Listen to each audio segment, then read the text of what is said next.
Di tengah hiruk-pikuk pesta lebaran di rumah orang tua Arya di pinggiran Depok, saat semua kerabat sibuk mengobrol dan menyantap opor ayam serta ketupat yang harum, Arya merasakan tangan Rea menarik lengannya pelan ke arah sudut halaman yang gelap di belakang pohon mangga tua.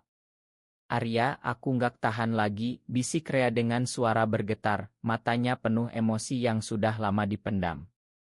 Tanpa pikir panjang, bibir Rea menyentuh bibir Arya untuk pertama kalinya, lembut namun penuh gairah yang membuat hati Arya berdegup kencang seperti genderang takbir dari masjid tetangga. Itu adalah ciuman pertama dalam hidupnya dengan seorang pria, dan di saat itu Arya tahu bahwa tidak ada jalan kembali lagi. Napas Arya tersengal saat mereka berpisah, suara anak-anak sepupu masih tertawa di kejauhan. "Rea, apa yang kita lakukan?" gumamnya, tapi tangannya masih memegang lengan sahabatnya itu erat seolah takut lepas. Rea tersenyum tipis, "Ini yang selama ini kita inginkan, kan? Dari dulu di kampus UI aku sudah merasa ada yang spesial antara kita." Arya adalah anak sulung dari keluarga muslim yang taat di Depok. Ayahnya, Pak Hadi, seorang pensiunan pensiang selalu menekankan pentingnya menikah dan melanjutkan garis keturunan keluarga besar. "Kamu sudah 28 tahun, Arya.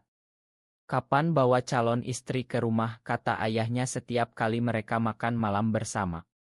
Ibunya, Bu Siti, sibuk mengatur pertemuan dengan anak gadis tetangga, gadis-gadis baik-baik dari masjid yang sama. Sementara itu, Arya bekerja sebagai account executive di agen periklanan di Jakarta Pusat, tempat dia bertemu Rea 5 tahun lalu saat kuliah. Rea, dengan senyum percaya diri dan sikap terbuka tapi hati-hati, selalu menjadi tempat Arya bercerita tentang hari-hari melelahkan di tengah macet Jakarta dan deadline ketat. Malam itu, setelah ciuman, mereka kembali ke pesta dengan hati berbunga-bunga tapi juga was-was. "Tak ada yang melihat," pikir Arya sambil tersenyum pada sepupunya yang bertanya kenapa wajahnya merah. Tapi benarkah? Sepupu kecilnya, Rina yang berusia 15 tahun, sempat melirik dari kejauhan dengan ekspresi aneh, seolah curiga. Arya berusaha mengabaikannya, tapi benih kekhawatiran sudah tertanam dalam. Keesokan harinya di kantor yang ramai dengan suara telepon dan keyboard, mereka bertemu lagi sebagai sahabat biasa. Tapi tatapan mereka sekarang penuh makna baru.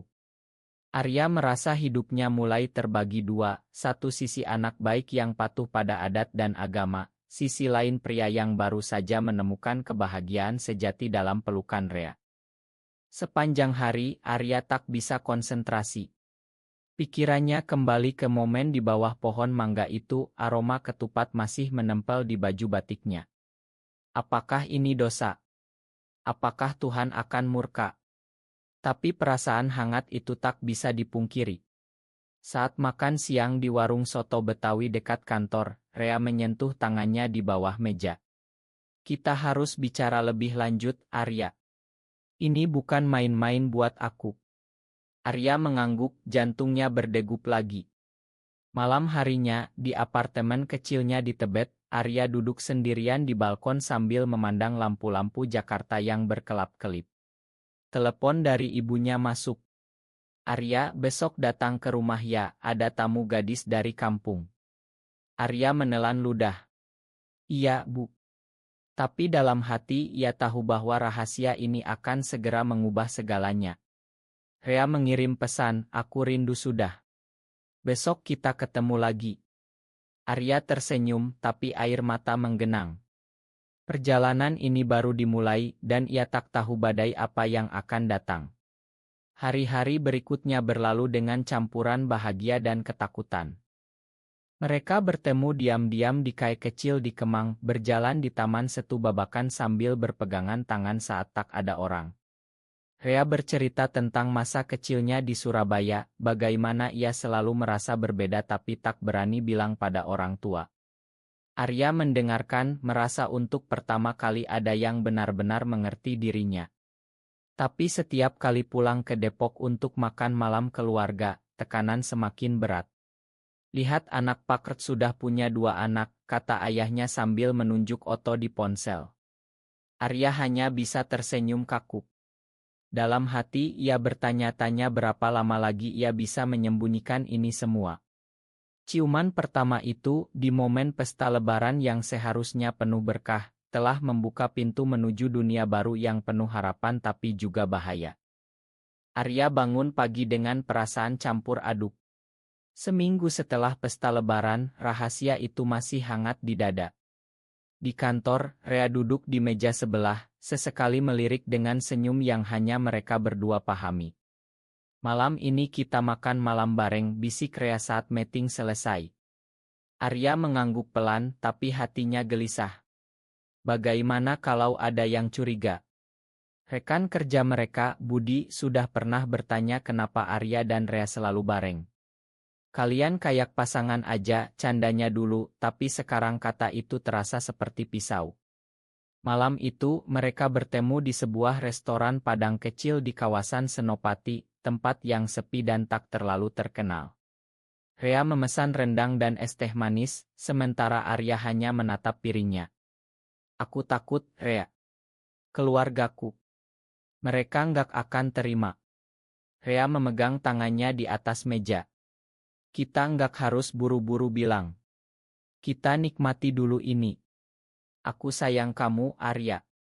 Kata-kata itu membuat Arya merasa hangat, seperti pelukan pertama mereka. Mereka berjalan pulang menyusuri trotoar yang basah karena hujan sore, bahu bersentuhan. Di apartemen Arya, mereka duduk di sofa, berbicara hingga larut. Rea bercerita tentang perjuangannya dulu di kampus, bagaimana ia hampir putus asa karena merasa sendirian di tengah teman-teman yang sibuk cari pacar perempuan. Arya menceritakan tekanan dari ayahnya yang ingin ia jadi laki-laki sejati, pewaris nama keluarga. Malam itu, mereka tidur berdampingan tanpa kata-kata berlebih, hanya kehangatan yang cukup untuk Arya merasa aman. Tapi pagi harinya, telepon dari ibu datang lagi. Arya, minggu depan ada acara arisan keluarga besar. Bawa temanmu Rea kalau mau, dia kan sahabat baik. Arya membekuk. Rea di rumahnya. Bagaimana kalau ada yang curiga? Ia setuju dengan berat hati. Hari-hari selanjutnya penuh momen kecil yang manis. Di kantor, mereka saling kirim pesan rahasia. Saat istirahat, mereka jalan ke masjid dekat kantor untuk sholat duhur, tapi setelah itu Rea menarik Arya ke taman kecil untuk berbicara. Kamu nggak sendirian lagi, kata Rea. Tapi konflik batin Arya semakin kuat. Setiap kali sholat Jumat, ia merasa bersalah. Apakah ini ujian dari Tuhan? Di rumah, ibunya terus mempromosikan gadis-gadis. Ini anak Burt, cantik dan soleha. Arya tersenyum palsu, tapi dalam hati ia menangis. Suatu malam, setelah bertemu Rea di bioskop yang sepi, Arya pulang dan menemukan ayahnya duduk di ruang tamu. Kamu jarang pulang sekarang. Kerja terlalu sibuk atau ada yang disembunyikan, tanya Pak Hadi dengan suara dalam. Arya menggeleng cepat. Cuma kerja, Pak.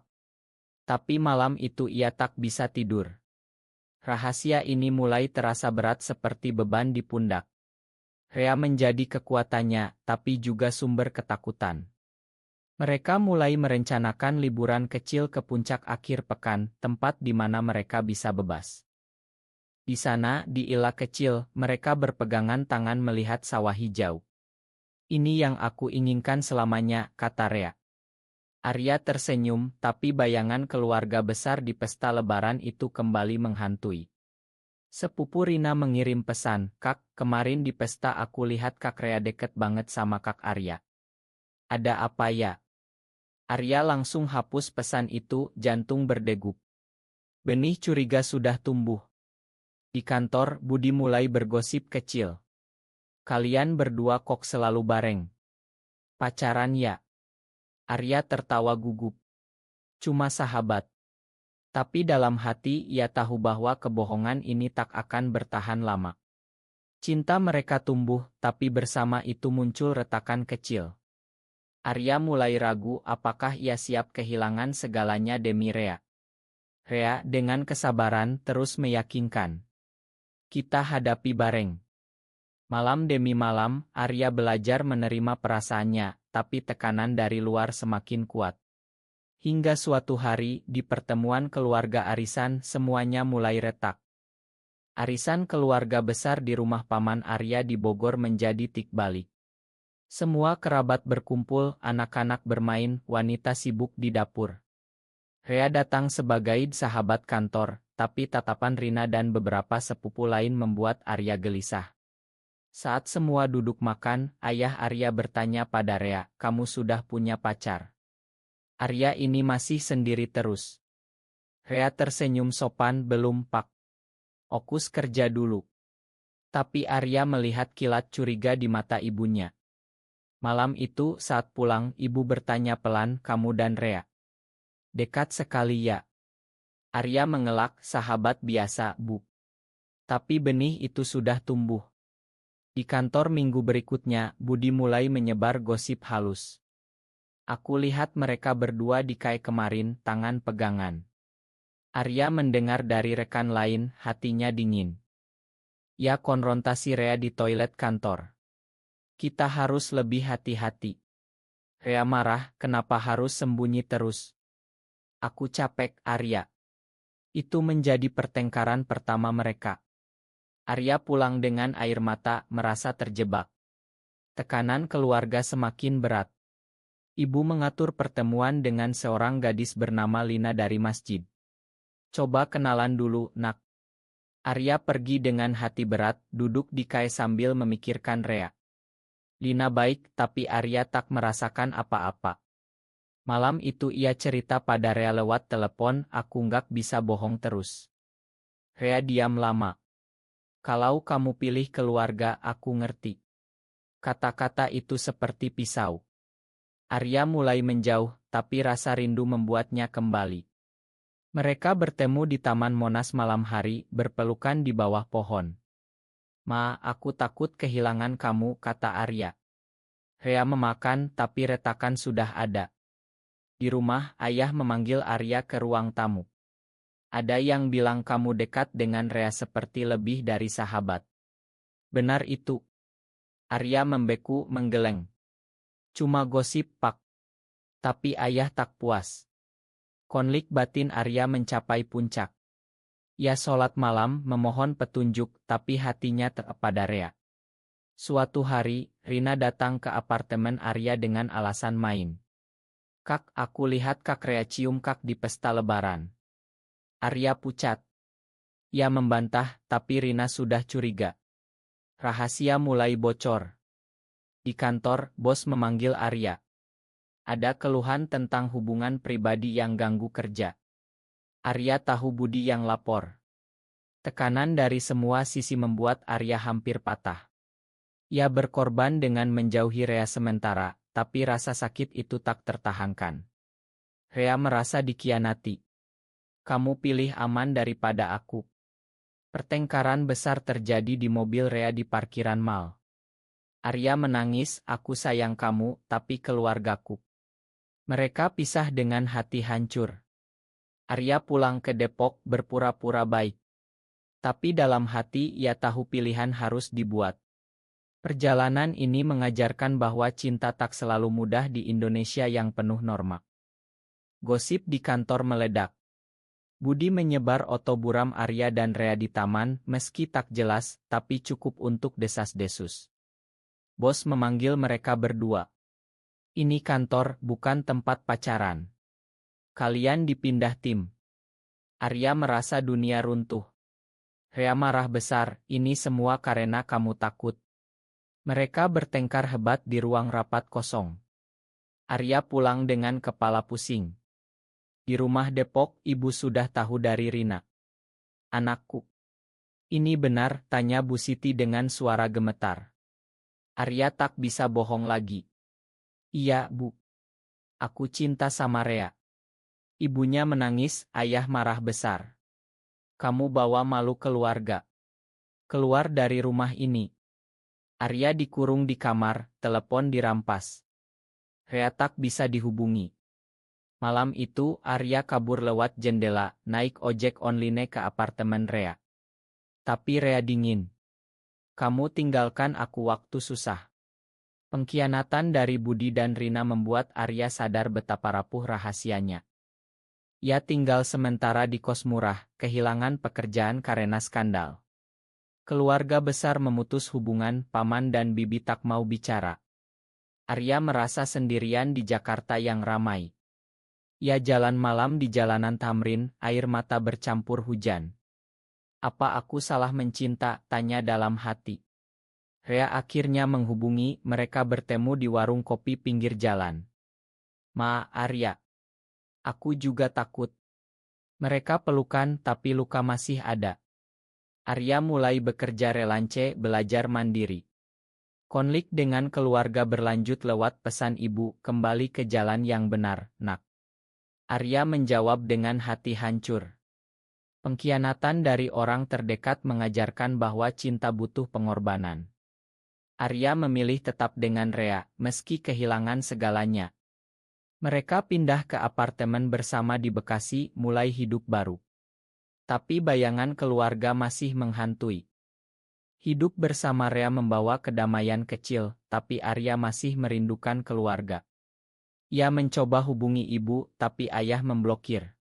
Suatu hari, saudara perempuan Arya, Dina, datang diam-diam. Kak, aku tahu. Aku dukung kakak, tapi bapak marah besar. Dina menjadi jembatan, tapi tekanan tetap ada. Di pekerjaan baru Arya sebagai desainer relance, klien menolak karena rumor. Rea mendukung, tapi ia juga punya masalah di keluarganya sendiri di Surabaya. Orang tuaku tak terima kalau tahu. Mereka bertengkar lagi soal masa depan. Kita kabur ke Bali saja, usul Rea. Arya ragu, aku tak mau lari selamanya. Pengorbanan terbesar datang saat ayah sakit. Arya pulang, tapi ayah menolak melihatnya. Kamu bukan anakku lagi. Arya menangis di depan rumah, Rea menunggu di mobil. Itu momen terendah. Arya hampir menyerah, hampir kembali ke jalan normal. Tapi Rea berkata, kamu kuat. Kita hadapi. Arya memilih tetap, tapi hati hancur. Bulan-bulan berlalu dengan kerja keras, mereka bangun usaha kecil bersama. Arya belajar bahwa identitasnya bukan dosa, tapi bagian dari dirinya. Konflik dengan masyarakat terasa di jalanan, tatapan orang bisik-bisik. Tapi di pelukan Rea, ia menemukan kekuatan. Pengkhianatan dan pengusiran mengajarkan pertumbuhan. Arya mulai terbuka pada teman baru yang menerima. Tapi keluarga masih menolak. Setahun kemudian, Arya dan Rea berdiri di bukit tinggi di puncak, memandang Jakarta di kejauhan. Usaha mereka berkembang, hidup tenang. Dina datang berkunjung, membawa kabar ibu mulai melunak. Bapak masih keras, tapi ibu doain kakak bahagia. Arya tersenyum, peluk Rea erat. Cinta mereka telah melewati badai, mengubah Arya menjadi pria yang lebih kuat, lebih menerima diri. Di masjid dekat rumah baru mereka, Arya sholat dengan damai, merasa Tuhan memahami. Momen romantis di pantai saat liburan ke Anyer, mereka berjalan kaki di pasir, tangan bergandengan. Terima kasih sudah bertahan, kata Rea. Arya menjawab, kamu yang buat aku hidup. Keluarga besar mulai ada yang mendekati lagi, meski lambat. Arya sadar bahwa perjuangan tak berakhir, tapi ia siap. Hanya dengan keberanian menerima diri, ia menemukan kedamaian. Di akhir hari, duduk di balkon apartemen, Arya bertanya pada Rea, kita menang ya? Rea tersenyum. Perjalanan dari ciuman pertama di pesta lebaran itu telah membawa mereka ke sini, penuh luka tapi juga harapan. Benarkah bahwa mencintai sesama jenis berarti mengkhianati keluarga dan Tuhan, atau justru keberanian menerima diri sendiri adalah bentuk syukur terbesar? Apa pendapatmu?